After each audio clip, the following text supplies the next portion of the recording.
it's Carolyn here, your breath and energy therapist. And today I want to talk to you about this little tool right here, okay?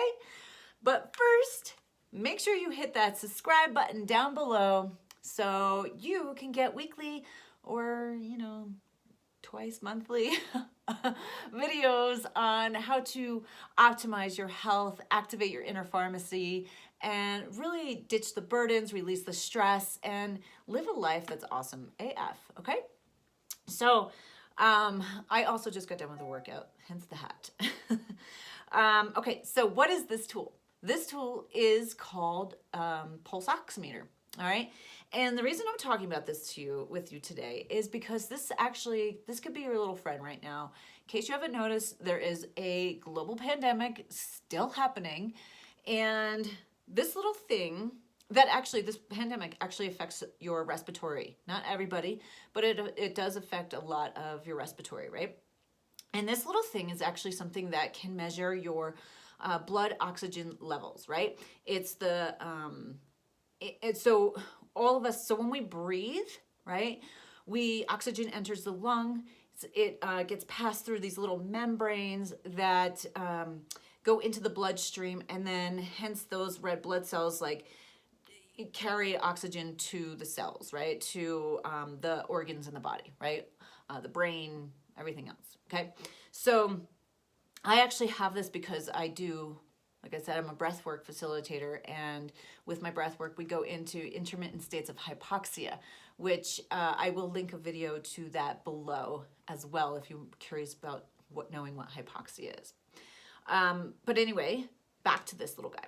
So this little guy, how can this help you and be supportive of you right now during this pandemic? Before I go into this, I am not a doctor. This does not treat or prescribe or treat or meant to prevent anything, okay? This is just your guide. This could be your friend. And I am sharing the knowledge that I know on this video, okay? So what this is, this measures that oxygen in your body, okay? So I'm gonna press it and I'm gonna share with you what mine says right now. And I've been talking and moving, so it could be a little off right now, okay? But it's saying 97, and my heart rate is 75. Hopefully that is not backwards for you. Let's see, okay? Now, this top number is your oxygen in your blood. This bottom number is your pulse or your heart rate. Now, this top number can be anywhere from 95 to 100. The reason it can fluctuate so much is because of different things, right? If you have nail polish on, obviously, I don't like nail polish. If you have, so I've actually never tested that theory because I don't wear it. If you have a tattoo on your finger, I also never tested that theory because I don't have one on my finger. Those things can apparently affect the readings. So I would just do it on a different finger, right? Or something. Elevation can affect it, right? I'm at 6,500 feet elevation. If you are at sea level, you're kind of looking to get anywhere between 96 to 100, right? Anything over sea level, where I live, 3,500 feet, 3,000 meters or so, if you're dropping to 95, it's not a cause to be an alarm. All right. And also your age can affect it a little bit too. Cold hands can affect it. So if you're getting low readings, warm your hands up, okay? Raynaud's, I think that's how you say it, can affect it, right? That's a circulatory issue. Certain things can affect these readings, okay? Because what it is, it's taking the I think it's capillaries in your fingers right there, and it's testing, it's seeing how the blood flow is, right? So if you have cold hands or if you have the circulatory issues, your readings might not be as accurate. Also COPD, right? But if you have COPD, you probably know what this is already. So how can this be our friend during these times right now? Okay, so as we know, COVID is not totally, but can be a respiratory thing, right? And it can affect our lungs and our breathing, okay? But it also, especially if you're an athlete or younger or anything like that, you might not know, you might be asymptomatic, you might not know you have it, you might just feel a little fatigued, tired, have a headache. And actually, I can't remember if I said this, the reason why I'm actually doing this today is because I was on a workout before this, hence the hat, with somebody who was telling us a story about someone who was 19, went in to get a haircut, felt perfectly fine, just had a little headache, left the place and fainted because it was due to COVID. And my guess is they didn't have oxygen in their body, but they felt fine. So you're kind of going into the state of like happy hypoxia or something, like where you're just like, you don't really know that your oxygen levels have lowered. So this is actually really a good thing. So to have in the house, just to monitor yourself, right? Because hospitals are filling up. They don't necessarily, depending on where you live, like where we live, they're actually, I think they were at capacity last week. I don't know what they are like right now. I live in a very small area. So they're only going to take you, admit you, if you really need to go in, okay? So, and if I say to them, hey, my oxygen levels are like below 90, they're like 82% or something like that, right? They're going to be like, come on in. So this is, so this could be your little friend, right? To monitor how you are feeling, or not how you're feeling, but to monitor that oxygen levels in your body, to make sure you're doing okay, right? Because someone in your household could have it, and you know, they could be a little sick and being on the mend, and you're like, oh, sweet, I escaped it, I never had it. But honestly, you could be still being affected by it within your oxygen levels, right? And not know, especially if you're an athlete, okay? So this is really good to monitor, okay? Now, that being said, it is really awesome to have to know before anything happens, right? To keep a daily log of it, or, you know, to just, to get your rate, honestly, at a healthy rate, because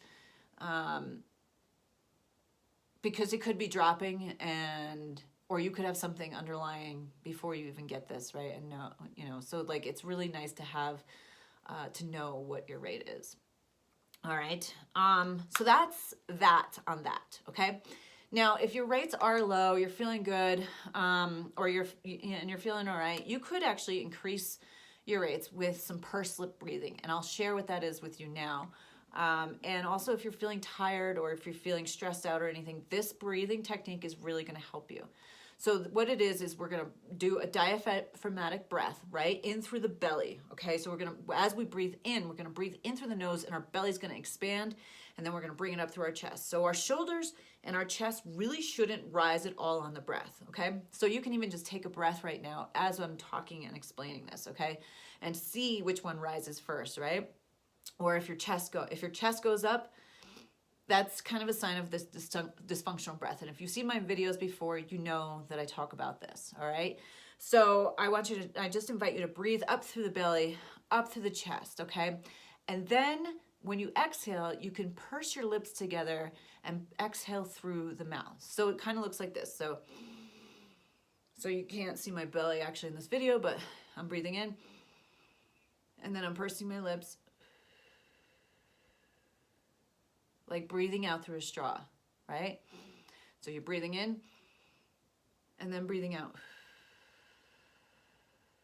So no force on the exhale, and do that as a couple rounds, right? My level was pretty high before I started this, so let's see if it'll change with the breathing. I can show you an example of that right now.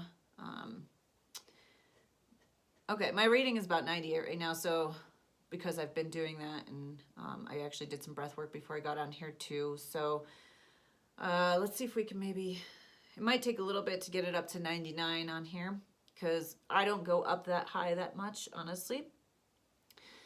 So, which is great for me, because I've been actually on this journey. When I first started this journey, my oxygen levels were quite lower, and now since I do breath work daily, everything, I actually get a resting rate about 98, 97 most days, which is awesome. So again, so that breathing technique is breathing in through the nose and breathing out with the pursed lips. So breathing in and out. And if you want to take this a little bit step further, you can extend your exhale a little bit longer than your inhale, right? Because when we extend our exhale, we're entering into that parasympathetic nervous system, which is putting us in that rest and relax. So even when you do this, you'll notice your heart rate will go down as well, okay? And you'll feel more focused, more grounded, more centered, all right? And get out of that stress. So if you enjoyed this video, don't forget to subscribe, share it out, and I will see you soon. And if you have any questions for me, feel free to comment below. And again, like I said, I am not a doctor. This is not meant to treat or prevent anything. This is just meant to be a friend for you during this time, okay? So during this time to check in with yourself. And it's also kind of fun, right? Like, I don't know, I kind of geek out on it because I am a breathwork. I do breathwork and I teach that. And also I link below, I have classes on Sundays. You can come join a class with me and learn the tips and tools to really activate your inner pharmacy, re-imprint and reprogram and recondition that body for ultimate healing and peak performance. So again, if you like this, subscribe, and I will talk to you soon. Bye.